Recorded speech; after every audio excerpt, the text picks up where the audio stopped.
اعوذ باللہ من الشیطان الرجیم بسم اللہ الرحمن الرحیم۔ اللہ کے نام سے شروع جو بڑا مہربان اور نہایت رحم کرنے والا ہے۔ منقول ہے کہ زمانہ جاہلیت میں مالک بن حریم ہمدانی اپنی قوم کے چند افراد کے ہمراہ مکہ شریف کے بازار عکاظہ کی طرف روانہ ہوا۔ راستے میں لوگوں کو شدید پیاس لگی، لیکن آس پاس کہیں پانی موجود نہ تھا۔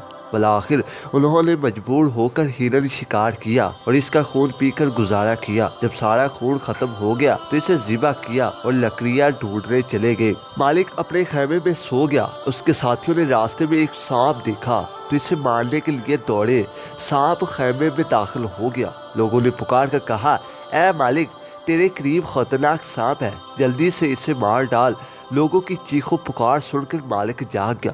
اس نے دیکھا کہ ایک بہت بڑا اژدہا اس کے خیمے میں پناہ لیے ہوئے ہے اور لوگ اسے مارنا چاہتے ہیں۔ اس نے اپنے ساتھیوں سے کہا، میں تمہیں قسم دیتا ہوں کہ تم میں سے کوئی بھی اسے نقصان نہ پہنچائے، میں تمہاری طرف سے اسے کافی ہوں۔ چنانچہ لوگ اسے مارنے سے رک گئے اور اژدہا صحیح و سالم ایک جانب چلا گیا۔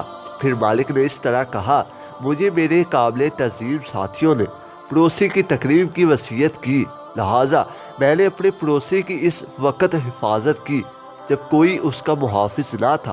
اے لوگو، میں تم پر فدا ہو جاؤں کہ تم نے میرے پڑوسی کو چھوڑ دیا، اگرچہ وہ سانپ ہے اور تم اس کا خون ہرگز نہیں بہا سکتے جو پناہ لے چکا ہے، کیونکہ اس کو پناہ دینے والا اس کا ضامن ہے اور ہر طرف سے اس کی حفاظت کرنے والا ہے۔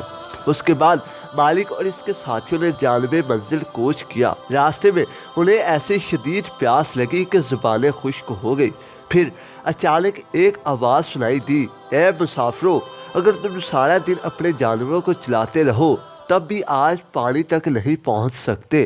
ہاں، ایسا کرو کہ تم دن بھر چلو، پھر شامہ چلے جاؤ، وہاں تمہیں ایک ریت کے ٹیلے کے پاس بہت سا پانی مل جائے گا اور تمہاری کمزوری دور ہو جائے گی، یہاں تک کہ تم خوب پانی پینا اور اپنی سواریوں کو پلانا اور مشکیزیں بھی بھر لینا۔ یہ غیبی آواز سن کر سب لوگ شامہ پہنچے۔ وہاں ایک پہاڑ کی جڑ سے چشمہ بہہ رہا تھا۔ سب نے خوب سیر ہو کر پانی پیا، سواریوں کو پلایا، اپنے مشکیزیں اور برتن بھی بھر لیے اور عکاظہ کی جانب چل دیے۔ واپسی پر اس مقام پر پہنچے جہاں پانی کا چشمہ تھا تو یہ دیکھ کر حیران رہ گئے کہ وہاں چشمے کا نام و نشان بھی نہ تھا۔ وہ ابھی حیرت کی وادیوں میں گم تھے کہ ایک غیبی آواز سنائی دی۔ کوئی کہنے والا کہہ رہا تھا، اے مالک، میری طرف سے اللہ عز و جل تجھے اچھی جزا عطا فرمائے۔ یہ میری طرف سے تمہیں الوداع اور سلام ہے۔ ہرگز کسی کے ساتھ نیکی کرنا نہ چھوڑنا۔ بے شک جو کسی کو بلائی سے محروم کرتا ہے وہ خود بھی ضرور محروم کیا جاتا ہے، اور خیر خواہی بلائی کرنے والا اپنی موت تک قابل رشک رہتا ہے۔ فائدہ اٹھا کر ناشکری کرنا بہت بری بات ہے۔